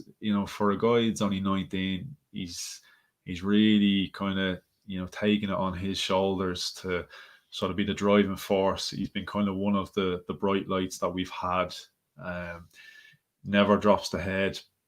Always looking to make something happen. And I think having him on the right wing, I think it definitely helped the likes of Bellerin. I think we've seen a much stronger performance out of Bellerin because of having Saka. We're very much a team who's reliant on the left-hand side of the pitch. We have a lot of talent there with Aubameyang, Martinelli now, guys like that. And then the right-hand side, you've got your Williams and your Pepe and that. And I think having we need balance. Exactly. I think we seen a much better balance there. We were definitely less reliant on the left-hand side last night. We had a nice balance on both sides. So, yeah, definitely Saka. Yeah, very good. Emile Smith-Rowe actually helped. And, it was a little bit tricky to figure out the formation as well, what was happening with the lineup. So I actually thought it was a 4-2-3-1. And I think people have talked about a 4-4-1-1 formation. But the balance, whatever about the formation, the balance was right for me in terms of the amount of blend between youth and experience. And I always like to think of yesterday's performance that Emile Smith-Rowe, Martinelli in particular, risk takers, they balanced out the conservative values of Xhaka and El Neni, who certainly frustrated me sometimes in going backwards in midfield. We're going to get into Brighton and the challenge that presents. But Adam, before I give you my man in match, I'm going to go to Adam's man in match. What did you think as a neutral, right? Who is muted again? Adam, you're unmute yourself. Smith-Rowe, sorry. Emil Smith-Rowe? I'm going, yeah. For a youngster to, I think it was played in his first start and second Premier League game, I think he's played in. For him to put in such a great performance, I think he deserves every accolade in which he can get for that game. He put in a shift, that's for sure. Yeah. He put in a shift. And it was I'm going to a echo. no fear shift as well. It was a no fear shift, He did not. That's excellent point. He did not look out of place at all. No. We always wonder what the crowds and non-crowds would have done. I think it probably helped that the crowds were not there for Emil Smith. The thing is, Ray, sorry, I'm glad you picked up. I always make excellent points. It's just you guys don't pick up on it. That's all. Well, when you preface it with as a neutral, it sort of diminishes the importance of the rules. You always preface your arguments with a disclaimer. But no, I've gone back. Great performance for a youngster. Absolutely great performance, and let's hope that's the first of many. Yeah, exactly. As the Assemble said, that's the idea, Ray. But the way Arsenal have been playing, I'm not sure if they are allergic to the ball and trying to work it closer. And I know Tony said Saka is man of the match. As I alluded to earlier, Gary, Granit Xhaka was up there at halftime, but I really thought Saka played really, really well, and he just pipped Granit Xhaka to man of the match for me. So I'm going to give it to Bukayo, and Tony does too. What's your man of the match, Gary? Yeah, at the end of the game, the first thing that came to my mind was, the Martinelli, Smith-Rowe, and Saka trio up there on our attack. Basically, I believe that's what made the difference for us. And then you kind of look at the game a little bit more, and Tierney also brings in something to this game as well. And because he got to play like the way I guess we want him to play, in a way he's the way that he excels the best at. So those four players all to me were four of the top players for the game. I know Xhaka did really well, but I feel like that was kind of attributed to those other four players coming and being able to perform as well. So I kind of looked at those four, and to me, I felt like for me anyways, I think it was Martinelli that kind of made the difference in this whole thing, because I think like you said, I think his energy and his pressure that he puts on the back line, I think opens things up for those around him. And Emil Smith-Rowe was definitely able to take advantage of that, I believe, because of the presence of him being out there, helping with that attack. So I'm going to go with Martinelli, because I felt like he's been on the bench, on the sidelines, just watching this and been ready to go. And we're seeing why we're seeing that same guy running down the pitch for 90 yards and scoring a goal, and we'll see it again. But yeah. One thing I wanted to highlight, Gary, is that I think he's close to getting that goal. There was a Tierney cross that found him perfectly. All he had to do was slot it away.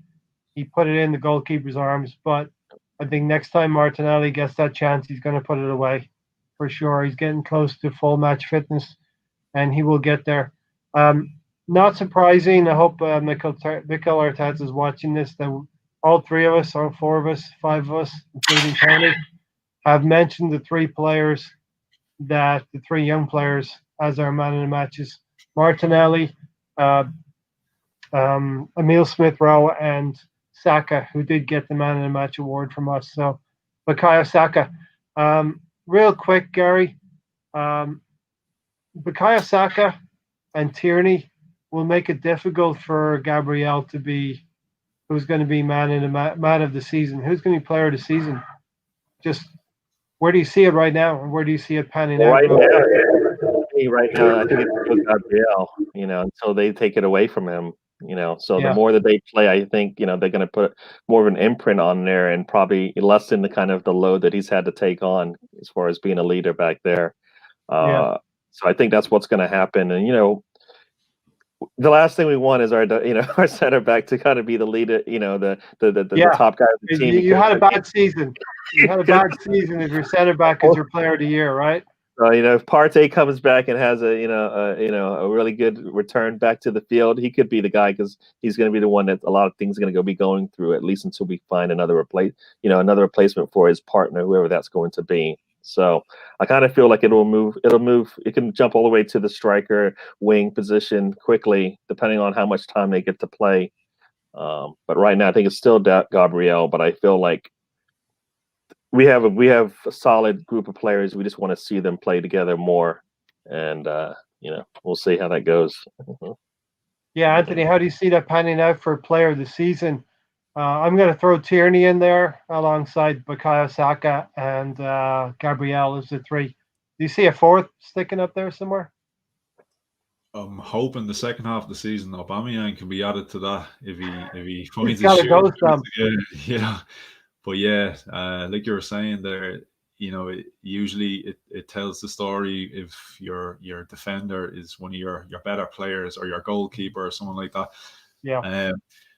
I'm hoping, as much as I like Gabriel, I'm hoping he has a quiet second half of the season, meaning that Arteta is going to start using the young guys and we start seeing more creativity going forward and that.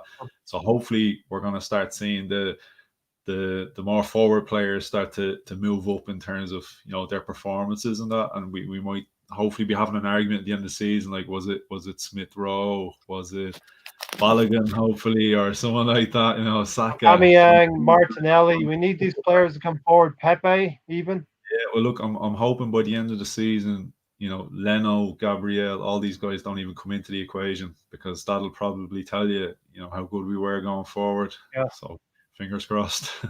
Adam, you still there? I was going to bring you in. And also, it's not a bad idea, Gary, to take Gabriel out of the firing line a little bit. Give him a game or two, whether it's enforced in the red card, enforced in, protocol, COVID protocol. It's maybe good to give him a rest here and there as well. No, definitely. And hopefully, Marie will be one of those to help, to at least be that solid peg that we need when he's out, because he's been working hard, and I think he's been putting a lot of pressure on himself, and that's why I think his play has been a little bit. He's taking a lot more risks than he should have to, and I think I want to say, Gary, going back to Tuesday when Martinelli was injured, I know they're Brazilian, but he was the only player who went over to Martinelli to act like a teammate. I know that they speak the same language. They're probably friends and all that stuff. They're helping each other. Martinelli's helping him settle in. But I'd like to see more of our teammates be teammates and help Martinelli when he's sitting there on the far side of the pitch, hurt. You know what I mean? They're just walking off for their orange juice or a cup of tea. That's orange. These guys say that they're playing for each other and all of that, and you see that and you're like, what? The guy? Wait, what are you doing? Your teammates on the ground, sitting there by himself, looking around, and you're like, no teammates, nobody. So yeah, I think, and that to me, that part of that also I think comes from their manager as well. Who he talks about it, a team, and he's got to help with that, because they need it. I think they need to be out there playing for each other. Don't worry about us. We're going to cheer for you, but play for each other when you're out there. And Clubs have lost that. Clubs have lost that over the last 20 years. We talk about Lee Dixon and Tony Adams, how they would read the riot act to certain players who didn't turn up in the Northern Derby. I didn't watch for very long. It was a show about Wayne Rooney, and when he got to the point about Arsenal being soft in the 2010 or 2008 season, I turned it off. But they were talking about Neville and Giggs having to go at Rooney because he wasn't acting in the best interest of the club either. We're not going to see that ever again in modern day clubs. It just is a fact, Anthony, Brighton. We got to go to Brighton now on Tuesday. We're going to flip the switch here a little bit. It's great to be in the glow of getting 3 points, and much needed 3 points. We're going to need to put a string of games together because the league is compact, but not down at the bottom. We haven't improved our league position, I don't believe. We've improved our points, but not our league position. And we need to start winning more games in order to do that. We can do it quite quickly if we get our act together. But what does Brighton have in store for us on Tuesday? Unfortunately, Danny Welbeck was a given goal straight away.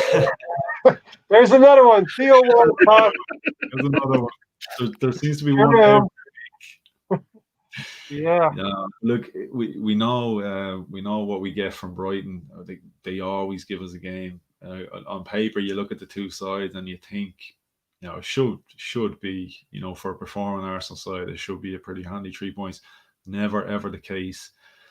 Every season they seem to be just one of those kind of bogey sides for us. They always put it up to us, but I think a lot of that's living off the kind of the past reputation of the Arsenal side that has showed up. We've had some poor teams going into that fixture, so hopefully, like that, Arteta's got a couple of building blocks here now with the young lads, young, hungry, no fear whatsoever. It's time to throw these guys in because, like I said, they're not going to have any fear whatsoever. They're out to play.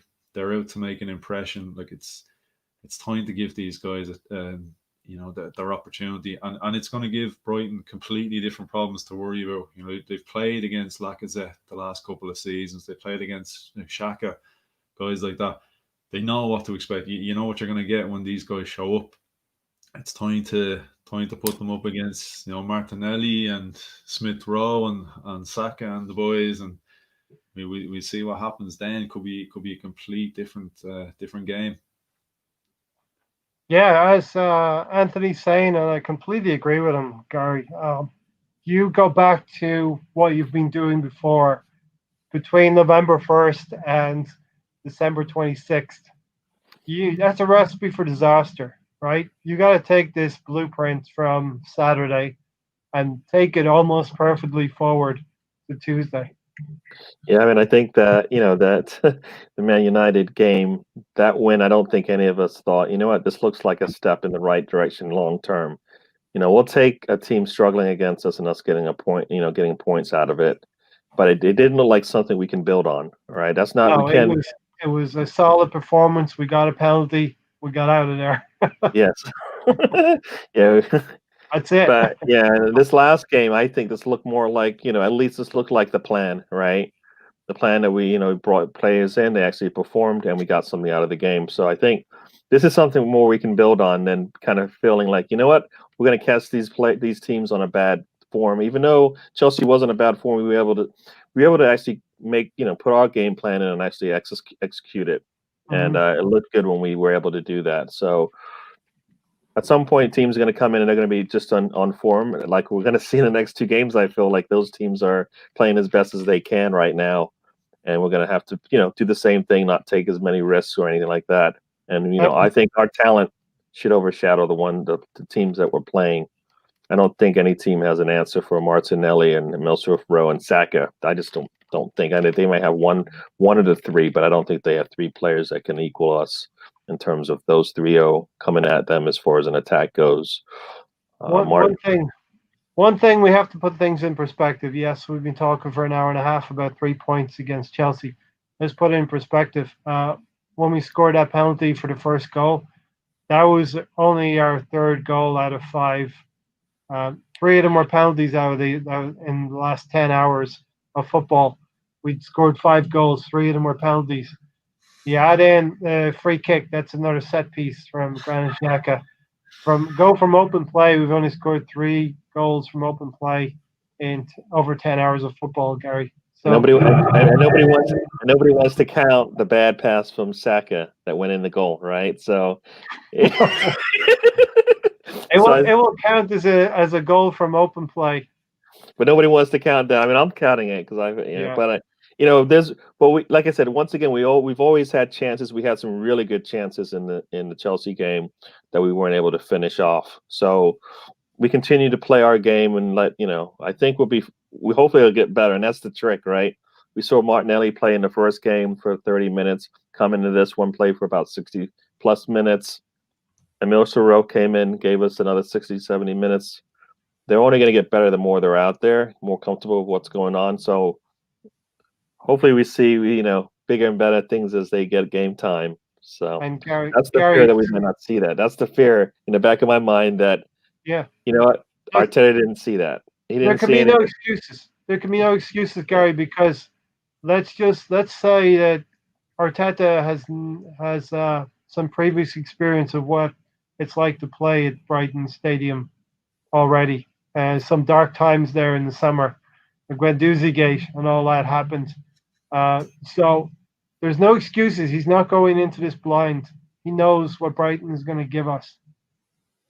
Yeah. So, like I said, it should be easy, right? You don't change anything unless you got an injury or somebody's playing out of form. I think as an 11, we play pretty good. And if there's starters out there that we're missing, then yeah, they should come in. But we don't have any coming back, so I would like to see them stick it. And we've been talking about stick with the formation. I think we've talked about this since game 1 of the season. That you know what, we like to see the same 11, the same formation play in multiple games. Back to back to back games to see if it's working or not. And if this is the start, hopefully we'll see it again. But right, I'm gonna put the but in there. It's Almost Arteta, there. right? But it's Arteta. Yep. He hasn't shown that he can be happy with one thing if it seems to be working, right? Yeah. Anthony, how important is it to continue on this vein now? Like we said earlier, 3 points on Saturday, it'll almost mean nothing if we don't get a positive result up there. I'm going to be disappointed even with a draw at this point in time. Yeah, definitely. Look, we've set the standard now with that performance against Chelsea. So anything less than that, it's going to be an absolute disaster. It just won't be acceptable now. The players have shown they've shown what they can do. They've shown the level that they can reach. They've shown that they can be a good side. They can put it up to quality players. So if you're Arteta, you've got to be emphasizing, this is no longer a case of, well, go out there, we need a result. It's like, no, this is expected now. You've shown me you can do it, you can perform. You've beat Chelsea. Nothing less than 3 points is going to be good enough. And again, keep emphasizing with the young players, but I'm hoping he will keep faith in the players, because it'll be disastrous for team morale to, see your team go out there and put in that performance, and they're getting all the praise and you're talking chops and changes. And then okay, well, Willian's not sick this week, so sorry, Bukayo, you're on the bench. You just can't, because you can't give the players this platform, and then suddenly, just because you have this guy's on 220 grand a week, suddenly you're back on the bench. That's a quick way of losing the dressing room. The young players right now, I'd imagine they look up to Arteta. He's been a good professional in the past. He came in with a good reputation as being a very promising coach. These are the young lads who are coming up through the ranks. They're going to listen. They're going to play how you instruct them to play. You have guys like Willian, who's played under different various coaches.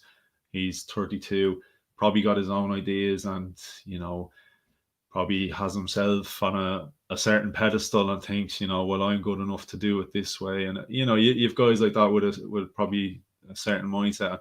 Maybe they're looking at Arteta and kind of going, what does this guy know? He's only coaching a year. You know what I mean? So I would definitely, if I was him, I think the best option for him would be go with the young guys who look up to and trust him.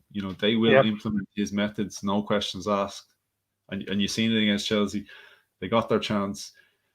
I presume that was the game plan. I presume that's what he asked. It has to be. That's what was brought out on the field. It has to be. So, yeah. As the assemble said, truthfully, I think the more experienced players can see where Arsenal are going, and they're not going to be part of it. Arsenal have an exciting future ahead, but the work starts now.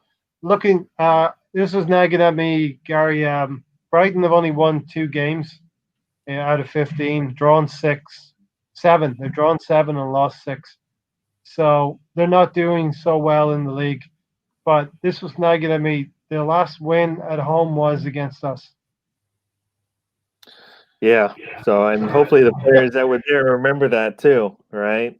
Remember Yes. that feeling? Those ones that were there and saw it either from the bench or on the field. Hopefully they they remember that and they come out and played. And the players that weren't even a thought at that point because they were probably sitting in the U23s or wherever. Also, look at that tape and see how that game went. And the way they played yesterday, they got to do that, repeat that again. Do it again. You've seen it one time, do it again. We'll get hopefully more opportunities and able to put the game away. But I think it's going to be tough because they're coming in thinking they can get something out of this game as well. I mean, right? I think they went down to West Ham and were able to come back. I believe is how that worked out. So, they were. Are they up to, or were they come back? I thought they came. They were up. They were up They were on up, each they were occasion. up. West Ham came back at them. So that's even a worse deflating. situation. They feel like they got something. So Yeah, that's deflating for them, and we need to pile on a little bit, Anthony. Pile on Tuesday.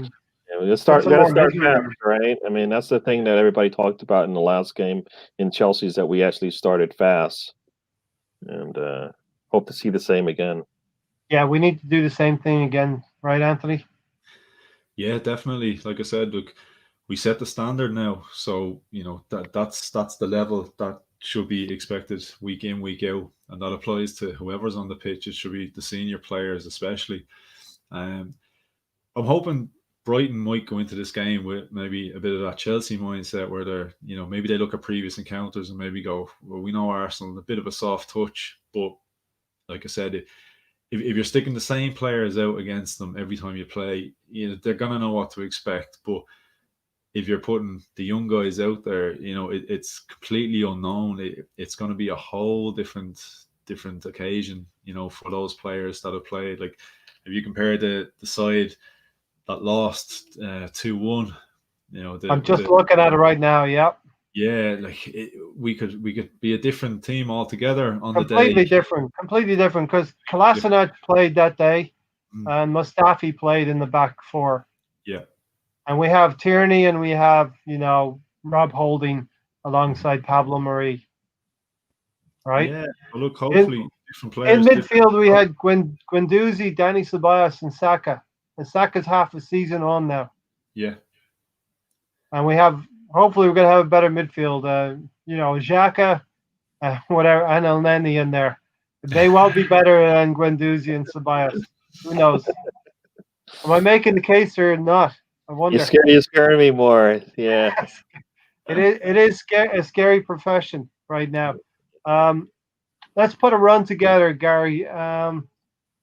Brighton, and very, very quickly after that, we're going to play West Brom, Sam Allardyce.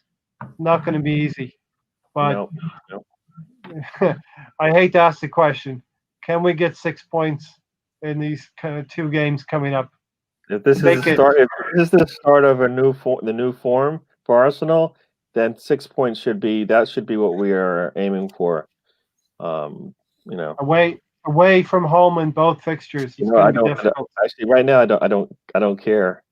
We're our talent is too much that we shouldn't have an issue with that. So I'm going to say I don't care about where we're playing right now. But if we're playing 2 teams that are below us on the table and we're 16th or 15th actually, we should be able to get something out of those games. So 6 points should be the goal. But we can't take any L's. Definitely no L's because they did tie Liverpool, right? We've had too many L's already. We had 10 last season. We've had 8 now. Yeah, so like the players got to play. They can if they play the way they're supposed to. We should be able to get points out of this. We should definitely be able to get wins out of this as well if we have a really good game. I don't know what I looked at part of the Liverpool game, but I'm not sure how they were able to get. I think actually that's what happened. Yeah, Liverpool probably should have put that game away in the first 30 minutes, right? You let them stay around, and next thing you know, they got confidence that we can get something out of this, and they did. And we can't do that. We got to put pressure on and hold it there, and I think the young players can do that. Hopefully until we get a goal, and then we can settle in a little bit and then get it into the game. But I think we should be able to surprise some teams. Hopefully, scoring in the first 10, 20 minutes of the game. I think we should be able to do that, especially with the youngsters we've got going on. It's a big ask, Anthony. But if we do get these 2 wins, and I know it's a big ask away from home, it's 6 points, puts us on 23 points, and that should be good for at least mid-table by the weekend. I think still with the kind of the lack of fans in the stadiums, away games aren't as big a thing as they would be if you The were atmosphere is not there. Yeah, packed stadium.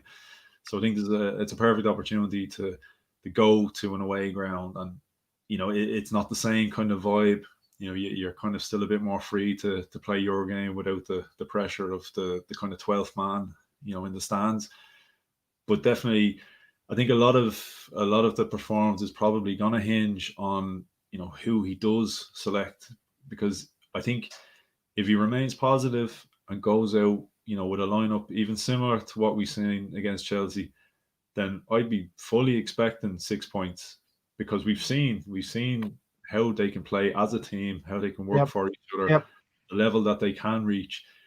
If he goes back and reverts to the likes of Willian and that, I can't say I would have the same expectations. Yeah, it's night and day. It's clear.